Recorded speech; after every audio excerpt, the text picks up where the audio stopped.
નમસ્કાર દર્શક મિત્રો, હું છું પરમાર અનિશા. તમે જોઈ રહ્યા છો લોક સામના ન્યૂઝ. તો જોઈએ આજના સમાચાર. સુરતથી અમારા રિપોર્ટર નૈતિક રેશમવાળા સાથે.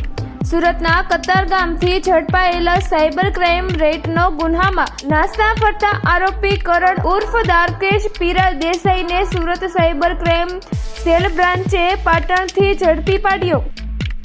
2025માં સાયબર ક્રાઇમ સેલ સુરત શહેરના દ્વારા એક કતારગામ ખાતે રેડ કરવામાં આવેલ હતી અને એ રેડ દરમિયાન મીત શાહ કરીને એક છોકરા પાસેથી અમે લોકોને 149 બેંક ખાતાઓના વિગત મળી આવેલ હતા.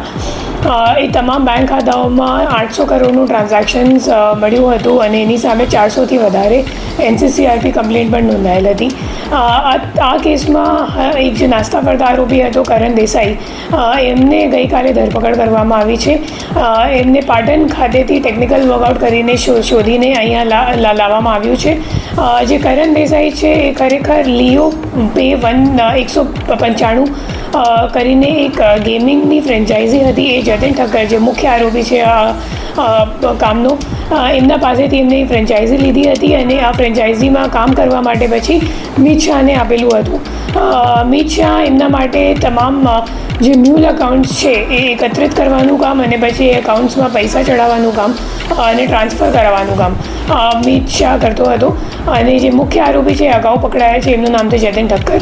આ ગુનાના કામમાં કરણ દેસાઈ સિવાય અગાઉ 7 આરોપીને ઝડપી પાડવામાં આવી ચૂક્યો છે.